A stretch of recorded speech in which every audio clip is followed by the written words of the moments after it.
Hello students, हमने उपसर्ग और प्रत्यय कर लिए है, लेकिन थोड़े से उपसर्ग ऐसे हैं जो हर बार परीक्षा में पूछे जाने वाले हैं। उन्हीं उपसर्गों को हम करेंगे। छोटा सा वीडियो है, आप इस वीडियो को ध्यान से देखिए और अब मेरे चैनल को लाइक शेयर और सब्सक्राइब करना ना भूलें। जो नए स्टूडेंट जुड़े हैं पहले चैनल को सब्सक्राइब कर ले और वीडियो को लास्ट तक देखिए, अंत तक देखिए, कुछ ना कुछ इसमें नया मिलेगा। अब हम शुरू करते हैं उपसर्ग। देखो, जो पहला उपसर्ग इसमें दे रखा है, अति उपसर्ग दे रखा है। अति अति उपसर्ग है इसमें। अति का मतलब होता है अधिक, अत्यधिक। अति प्लस अधिक होता है, अति प्लस अधिक होता है अत्यधिक। अत्यंत, अत्यल्प, अत्युक्ति, अत्याचार, अत्यावश्यक। तो ये वो मेन शब्द है, इम्पोर्टेंट शब्द हैं जो ज़्यादातर परीक्षा में पूछे जाते हैं। उन्हीं को लिया गया है जो परीक्षा में पूछे गए हैं। ठीक है। नेक्स्ट जो आता है हमारा शब्द है अधि। अधि का मतलब होता है अधिक। अति का मतलब भी अधिक होता है, अधि का मतलब भी अधिक होता है। अधि अध्याय। अध्याय में पूछा जाता है कई बार कि इसमें हमारा उपसर्ग कौन सा है और मेन इसमें मूल शब्द क्या है। तो इसमें अध्याय का है अधि, उपसर्ग है इसमें और प्लस आय होता है। तो आय इसमें क्या है, हमारा मूल शब्द है। ठीक है। तो अध्याय में ऐसे इस तरह से पूछा जाएगा। इसी तरह अध्यक्ष कई बार पूछा जा चुका है हमारा शब्द। अध्यक्ष में अधि प्लस अक्ष होता है, अध्यक्ष। और सबसे जो इम्पोर्टेंट शब्द है वो हमारा है अध्यापक। अध्यापक जो है अधि प्लस आपक होता है, ध्यान रखना है इसका। अधि प्लस आपक, अध्यापक। अध्युड़ा, अधि प्लस ऊढ़ा। ठीक है। तो ये वो शब्द है, बार बार बोल रही हूँ, वो शब्द है जो हर बार परीक्षा में पूछे जाते हैं। ध्यान रखिए, एक नज़र इन पे भी डालिए। अब आता है हमारा अभी। तीसरा जो हमारा है अभी। अभी विशेष, अभी प्लस उदय होता है। इसमें पूछा जाता है अभ्युदय में क्या है, उपसर्ग कौन सा है और मूल शब्द कौन सा है। तो अभी इसमें उपसर्ग है और उदय क्या है, इसमें मूल शब्द है। ऐसे अभ्यस्त, अभी उपसर्ग है और अस्त मूल शब्द है। अभ्यास, अभी प्लस आस होता है, अभ्यास। याद रखना, अभ्यास आ चुका है 3-4 बार। नेक्स्ट जो हमारा आता है नी। नी हमारा, नी का मतलब होता है बड़ा। अब नयून जो होता है उसमें पूछ लेता है नयून शब्द। नयून में इसमें क्या उपसर्ग है और मूल शब्द क्या है। तो नी प्लस ऊन से बनता है नयून। न्याय, नी प्लस आय, न्याय। न्यस्त, नी प्लस अस्त, न्यस्त। न्यास, नी प्लस आस, न्यास। ठीक है। नेक्स्ट जो आता है हमारा पांचवा, वी का मतलब होता है अभाव। वी का मतलब अभाव या भिन्न होता है। वी व्यर्थ का पूछ लेता है कि व्यर्थ में क्या उपसर्ग और कौन सा मूल शब्द है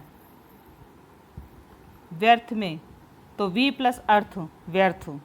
व्यायाम, वी प्लस आयाम, व्यायाम। वी व्यय, वी प्लस अय, व्यय में पूछता है, कई बार पूछ चुका है व्यय का। व्यय क्या उपसर्ग है उसमें और मूल शब्द क्या है। तो वी प्लस अय, व्यय।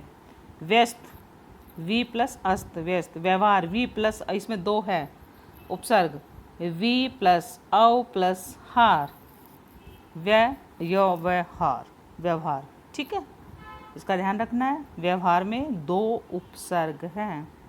नेक्स्ट जो आता है हमारा प्रति।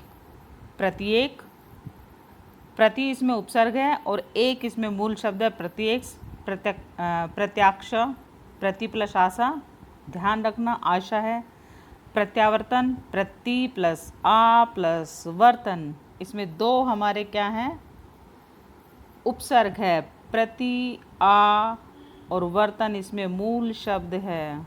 तो पूछ सकता है कि मूल शब्द इम्पोर्टेंट शब्द है, इस पे स्टार लगा लीजिए।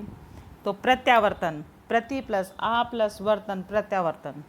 ठीक है। नेक्स्ट जो आता है हमारा परि। परि का मतलब होता है चारों ओर। परि का मतलब चारों ओर। परीक्षक, परि प्लस इक्षक, चारों तरफ देखना। इक्षक का मतलब देखना।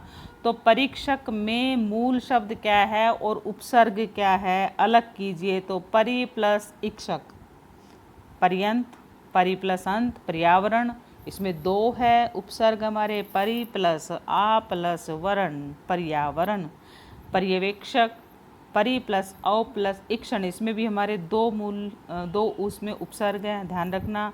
तो कुछ ऐसे शब्द लिए गए हैं जो हर बार परीक्षा में पूछे जाते हैं आप इस पर एक नज़र ज़रूर डालिए। अब आता है हमारा अनु। अनु पीछे, अन्वेषण, अनु प्लस एषण होता है। इसमें भी पूछता है कि इसमें अनुवेषण में मूल शब्द क्या है और हमारा इसमें जो उपसर्ग है वो क्या है। ठीक है, तो अनु प्लस एषण से बना है अन्वेषण। अनुष्ठान, अनु प्लस स्थान, स्थान ध्यान रखना क्या है ये, अनुष्ठान में क्या आता है, स्थान आता है, मूल शब्द अनुष्ठान। अब हमारा आता है अब उपसर्ग। अब से मतलब होता है नीचा, अब का मतलब होता है नीचा, अवाप्ति, अव प्लस आपति। ठीक है, आपति, तो ध्यान रखना इसका आओ। फिर आता है हमारा आ का मतलब होता है तक, आ जानू बाहू, जिनकी बाहें घुटने तक आती है उसे बोलते आ जानू बाहू, तो आ जानू बाहू। ठीक है, अब हमारा नेक्स्ट आता है, इसमें कुछ और है 5-7 शब्द इसमें। प्र का मतलब होता है अधिक, प्राध्यापक, प्र प्लस अध्यापक होता है, तो अध्यापक में भी हमारा क्या है, उपसर्ग है, तो प्र प्लस अधि प्लस आपक ऐसे जुड़ेगा। ये प्र आएगा, फिर उसके बाद हमारा आएगा अधि, और उसके बाद जो आएगा हमारा आपक। इस तरह से प्राध्यापक में 2 उपसर्ग है, प्राध्यापक में, अध्यापक में 1 है, अधि आता है, और प्राध्यापक में 2 उपसर्ग आते हैं। तो इस पे भी आप लोग स्टार लगा लीजिए, किसी न किसी परीक्षा में ज़रूर पूछा जाएगा, चाहे सी-टेट की हो, चाहे हमारी एस-टेट की हो, चाहे यूपी-टेट हो, चाहे रिट हो, चाहे पटवार हो, इन सब में 20 में। और DSSB में जो 20 नंबर का कॉमन पेपर जो होता है, हमारा 100 नंबर का जो पेपर होता है, उसमें 20 नंबर की हिंदी इंग्लिश सब आती है, उसमें 20 नंबर में पूछे जा सकते हैं, इम्पोर्टेंट है उसके लिए। ठीक है, प्रेक्षक होता है, प्र प्लस शिक्षक होता है, प्रार्थी प्र प्लस अर्थी होता है, प्रार्थी। नेक्स्ट हमारा आता है सम। सम का मतलब होता है भली प्रकार। संधि जो होती है, जैसे हमारा होता है इसमें संधि, सम प्लस धी, संधि ध्यान रखना। समीक्षा, सम प्लस शिक्षा, समीक्षा। संकल्प भी होता है, सम प्लस कल्प, संकल्प। इस तरह के शब्द जो बनेंगे सारे हमारे सम से बनते हैं। नेक्स्ट जो आता है हमारा निर।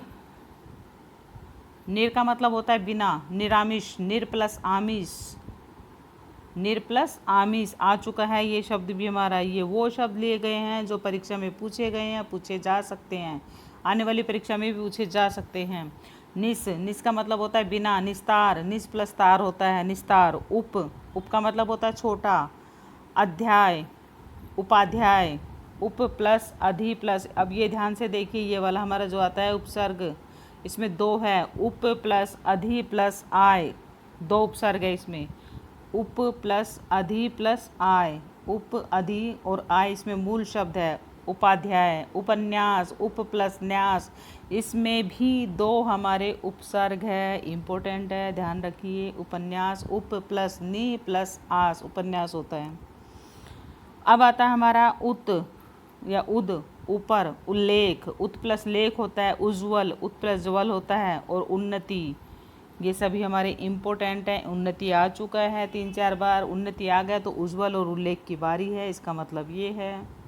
अब हमारा आता है सु का मतलब होता है अच्छा, स्वागत, सु प्लस आगत, स्वागत। स्वस्ति, सु प्लस अस्ति, स्वस्ति। स्वच्छ, सु प्लस अच्छ, स्वच्छ। तो ध्यान रखना इसमें मूल शब्द क्या है और हमारा उपसर्ग क्या है, पूछा जा सकता है। स्वागत हमारा आ चुका है और स्वस्ति आ चुका है, तो इसका मतलब ये है स्वच्छ आने की पूरी वो है। तो ये हमारे कुछ ऐसे शब्द थे, ध्यान रखना इनका। कुछ और शब्द है, जैसे हमारे कुछ और इम्पोर्टेंट शब्द है अध्याय। अध्याय का मतलब होता है नीचे, तो अधोमुख लिखा होता है, तो उसमें भी हमारा अध्याय, संस्कृत का वो है, ये उपसर्ग है, तो अधो प्लस अध्याय प्लस मुख होता है, तो इसमें अध्याय क्या हमारा उपसर्ग है और मुख हमारा क्या है, मूल शब्द है। अध्यापतन भी इसी का ही आता है। तिर का मतलब तुच्छ होता है, तिरोधान, तिरह प्लस ध्यान। न का मतलब नहीं, नहीं न, नेति, इसमें मूल जो शब्द है ये वाला नेति बना हुआ है, वेरी वेरी इंपॉर्टेंट है।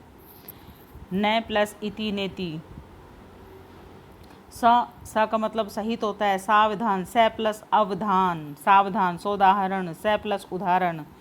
और लास्ट में जो हमारा आता है उन का मतलब होता है कम, कम 29, 49 जो ऐसे शब्द बनेंगे उनका मतलब एक कम होता है, ठीक है। 29, 49, 29 इस तरह से जो शब्द बनेंगे हमारे, 39, 59, ये सारे क्या है हमारे, उसमें सब में क्या लगा हुआ है, उन हमारा उपसर्ग लगा हुआ है। देखो मेरा कराने का मकसद ये नहीं है कि आप लोगों को खाली बस मुझे अपनी वीडियो बनानी है या आप लोगों को दिखानी है। मेरा मकसद ये है कि आपको अच्छे से अच्छा कराया जाए, ज़्यादा से ज़्यादा कराया जाए, कम समय में ज़्यादा दिया जाए। मेरा मेन मकसद ये है आप लोगों को अच्छे से तैयारी हो पाए। इस तरह से जो मैंने शब्द ये लिए गए हैं वो बहुत ही इम्पोर्टेंट शब्द हैं, और इम्पोर्टेंट शब्द होने का आपकी जो परीक्षाएं होती है, चाहे कॉम्पिटिटिव एग्ज़ाम की परीक्षा हो, और कॉम्पिटिटिव एग्ज़ाम का मतलब है कि हमारा जो DSSB का एग्ज़ाम होता है, KVS का एग्ज़ाम होता है, उसका पटवार का जो एग्ज़ाम होगा, जो राजस्थान का भी होने वाला है पटवार का, और हमारे जो CTET का एग्ज़ाम है, UP टेट हो गया या फिर हमारा HTET हो गया, कोई भी टेट है, सभी के लिए ये इम्पोर्टेंट शब्द हैं। आप लोग एक बार ज़रूर देखिए और वीडियो को लाइक, शेयर और सब्सक्राइब करना।